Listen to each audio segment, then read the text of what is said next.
इस वीडियो में हम लोग बनाने जा रहे हैं क्लास 10th का chapter surface area and volume. Question number 8 और 9 इसमें कंप्लीट करेंगे। इसके पहले वाले वीडियो में इसके previous question number 1 to 7 complete कर रखा है, जो कि स्प्लिटर फॉर्म में दे रखा है। क्वेश्चन नंबर 1 to 4 एक वीडियो में है, देन 5 to 7 एक दूसरे वीडियो में है, और साथ साथ में इंट्रोडक्शन का भी अलग से वीडियो बना दिया है। तो आप सभी से रिक्वेस्ट है कि आप उन सभी वीडियो को वॉच करें, देन क्वेश्चन नंबर 8 और 9 को भी देखें। तो स्टार्ट करते हैं क्वेश्चन नंबर 8। तो क्वेश्चन नंबर 8 है हमारा, from a solid cylinder whose height is 2.4 centimetre and diameter is 1.4 centimetre, a conical cavity of same height and same diameter is hollowed out, find TSA of the remaining solid to the nearest centimetre square. तो यहाँ पे मैंने diagram बना रखा है जिसमें कि एक सॉलिड सिलेंडर दे रखा है। ठीक है, ये हमारा एक सॉलिड सिलेंडर है और इसमें से एक कोनिकल कैविटी कट आउट कर ली है, बाहर निकाल ली गई है। तो आपको यहाँ दे रखा है हाइट ऑफ द सिलेंडर 2.4 और इसका डायमीटर दे रखा है 1.4 और डायमीटर से हमें रेडियस मिल गया। ठीक है, तो हमें क्या निकालना है, TSA of the remaining solid. मतलब इस कोन को जब स्कूप आउट करके बाहर निकाल लिया गया है, तो जब आप इसको झांक कर देखोगे तो आपको शेप क्या नज़र आएगा, एक कॉनिकल कैविटी अंदर में बनी होगी और बाहर से देखने में वो बिल्कुल सिलेंड्रिकल होगा। तो हमें यहाँ पे CSA ऑफ सिलेंडर निकालना पड़ेगा और CSA ऑफ कोन भी निकालना पड़ेगा। साथ साथ में यहाँ पे हमें इस वाली सरफेस का, यानी इसका भी एरिया निकालना पड़ेगा, ये जो सर्कुलर फेस है इसका, क्योंकि ऊपर का जो सर्कुलर फेस है वो बस है ही नहीं, वो सरफेस है ही नहीं, उस सरफेस को तो हटा लिया गया है, बट नीचे में ये सरफेस है, तो हमें इसको भी इसमें इंक्लूड करना पड़ेगा। तो 3 काम करना है हमें, इस सिलेंडर का CSA निकालना है, इस कोन का CSA निकालना है और इस जो बेस का जो सर्कल है उसका एरिया निकालेंगे और तीनों को सम करेंगे। फिर देखते हैं हमारा आंसर क्या आता है। तो सबसे पहले इसमें रेडियस के बारे में बता दें। यहाँ लिख देते हैं कि रेडियस हमें क्या दे रखा है, 1.4/2 दैट इज़ 0.7 सेंटीमीटर, ये हमें रेडियस दे रखा है। और हाइट यहाँ पे हमें दे रखा है 2.4 सेंटीमीटर। तो सबसे पहले हम यहाँ पे निकालने जा रहे हैं CSA of cone. CSA of cone, CSA of cone क्या होता है, πRL। अब जैसे ही हमने πRL लिखा तो L तो हमारे पास है ही नहीं, तो सबसे पहले अब L को फाइंड आउट करना पड़ेगा। तो L के लिए फॉर्मूला हमने क्या पढ़ा है, LS² = R² + HS², यानी L की जो वैल्यू निकालती है वो R² और H² का सम करेंगे और साथ साथ में उसका स्क्वायर रूट भी निकालेंगे। तो रेडियस है हमारे पास 0.7 का स्क्वायर और हाइट है हमारे पास 2.4 का स्क्वायर। ठीक है, तो ये हमारा हो गया 0.49 + 576 डेसिमल डालेंगे।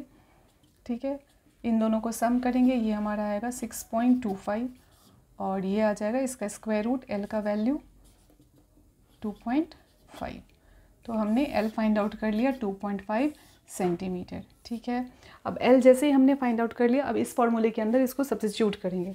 सो पाई की वैल्यू 22/7, रेडियस हमने लिया 0.7 और L ले लिया हमने 2.5। ठीक है, अब इसको सिंप्लीफाई करते हैं। ये डेसिमल हमारा यहाँ कट के आ गया, ये 7 हमारा कैंसिल आउट। देन ये 0.5 हटा के, यानी डेसिमल हटा के नीचे 10 दे रहे हैं, तो 10 10 जो 100 और ये 25 से कट आउट हो जाएगा। तो ये हो गया हमारा 25/100, ये कट के आ गया हमारा 4, अगेन 2 से कट किया तो ये 11/2 और 11/2 मीन्स 5.5 सेंटीमीटर स्क्वायर। तो हमने एक काम कर लिया कि CSA ऑफ कोन हमने फाइंड आउट कर लिया। अब फाइंड आउट करते हैं CSA ऑफ सिलेंडर। ठीक है, तो CSA ऑफ सिलेंडर का फॉर्मूला क्या होता है, 2πRH। So CSA of cylinder is 2πRH। Formulas सारे के सारे आपको बहुत अच्छे से लर्न होने चाहिए। तो कैलकुलेशन तो करेंगे ही आप लोग, क्योंकि कैलकुलेशन तो बहुत पहले से ही करना सीख चुके होंगे, बट फार्मूलाज आपने इस क्लास के अंदर नया सीखा है तो उसको अच्छे से लर्न करना है। तो ये हो गया हमारा कैंसिल आउट और इन सभी को जैसे ही मल्टीप्लाई करेंगे तो ये हमारा आएगा 10.56 सेंटीमीटर स्क्वायर। ठीक है, तो हमने CSA ऑफ सिलेंडर भी फाइंड आउट कर लिया है। Now base area, area of base, और कैसा है ये, सर्कुलर स्ट्रक्चर है। ठीक है, तो सर्कल लिख देते हैं यहाँ पे, एरिया ऑफ द बेस जो कि सर्कल है। तो ये होगा हमारा πR², 22/7 × 0.7 × 0.7, यहाँ से फिर से डेसिमल 10 हटा, ये दोनों कैंसिल आउट हो गया और ये हमारा आ जाएगा 1.54। ठीक है, तो ये हमारा बेस एरिया भी आ गया। अब फाइनल रिजल्ट हमें क्या करना है, इन तीनों को ऐड करना है, CSA cylinder, CSA of cone and the base area. So finally इस स्टेप के बाद हम क्या लिखेंगे कि TSA of the remaining solid, TSA of remaining solid. तो इन सारी वैल्यूज़ को ऐड अप कर लेना है, यानी कि क्या क्या वैल्यू आया था, 5.5, 10.56, 5.5, 10.56 और साथ में 1.54। ठीक है, तो ये हमारा आएगा 17.60 सेंटीमीटर स्क्वायर और यही हमारा आंसर है। ठीक है, तो इस तरीके से क्वेश्चन नंबर 8 हमारा कंप्लीट हुआ। हमने इसमें कुछ ज़्यादा नहीं किया है, बस हमने सबसे पहले L फाइंड आउट किया है, क्योंकि फॉर्मूला में आपके पास पाई आर L था तो L निकालना ज़रूरी था, क्योंकि डायग्राम में L नहीं दे रखा है, रिलेशनशिप यही वाली है हमारे पास। सो कैलकुलेट करके 2.5 आया। CSA ऑफ द कोन हमने निकाला, CSA of the cylinder, then base area that is circle. ठीक है, और सबको निकालने के बाद हमने यहाँ पे सम कर लिया है और इस तरीके से हमारा जो रिमेनिंग सॉलिड है उसका TSA फाइंड आउट हो गया। ठीक है, बढ़ते हैं क्वेश्चन नंबर 9 की तरफ। क्वेश्चन नंबर 9 है हमारा, A wooden article was made by scooping out a hemisphere from each end of a solid cylinder as shown in the figure. If height of the cylinder is 10 cm, base radius is 3.5, find the total surface area of the article. तो ये हमारा diagram दे रखा है article में, इसमें top और bottom दोनों से ही हेमिस्फेरिकल एंड स्कूप आउट कर लिया गया है और इसकी टोटल हाइट है 10 सेंटीमीटर और रेडियस इसका 3.5 हमें दे रखा है।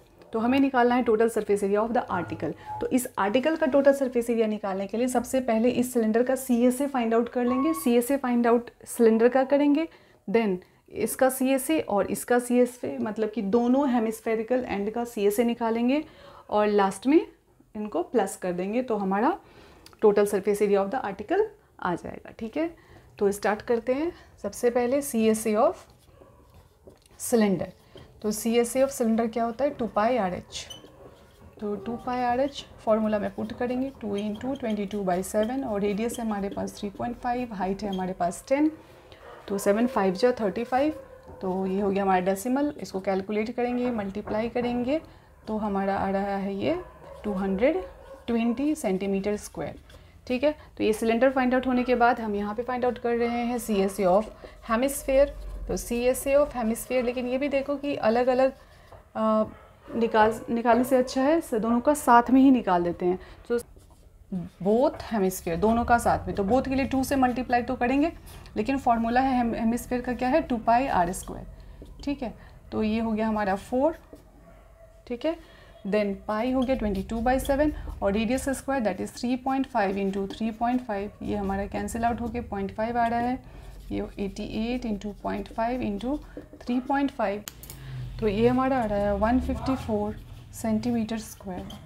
और इसके बाद 154 के बाद यहाँ पे हम फाइंड आउट कर रहे हैं total surface area of the article, TSA of the article. तो TSA ऑफ द आर्टिकल के लिए इन दोनों को क्या करना है, सम कर देना है, यानी CSA of cylinder plus CSA of 2 hemispherical ends. ठीक है, इन दोनों की वैल्यू जो भी हमने लाई है उन दोनों को क्या करना है, प्लस कर लेना है, यानी कि 220 में प्लस करेंगे 154 और ये हमारा आएगा 374 सेंटीमीटर स्क्वायर। ठीक है, तो ये हमारा क्वेश्चन नंबर 9 कंप्लीट हुआ। इसमें भी वही चीज़ है कि जब आप फिगर को देखते हो, क्या ऑब्जर्व कर रहे हो कि स्कूप आउट करने के बाद वो क्या फिगर नज़र आ रहा है। तो ये बाहर से देखने में बिल्कुल सिलेंडर ही नज़र आएगा, इसके टॉप से देखोगे तो ये लगेगा बिल्कुल खाली है, बट इसका शेप कैसा है, हेमिस्फेरिकल है, बिल्कुल यहाँ भी ऐसा ही लगेगा। तो दोनों ही केसेस में हमने यहाँ पे CSA फाइंड आउट किया है, बाहर का भी CSA और सबको लास्ट में प्लस कर दिया है। तो इस तरीके से हमारा TSA of the article find out हो गया। तो हमारा क्वेश्चन नंबर 8 और 9 कंप्लीट होता है। तो आपसे रिक्वेस्ट है कि आप फॉर्मूलाज को बहुत अच्छे से लर्न कीजिए, सो दैट कि आपका सरफेस एरिया वॉल्यूम के किसी भी क्वेश्चन में कोई भी प्रॉब्लम ना हो। So thank you for watching.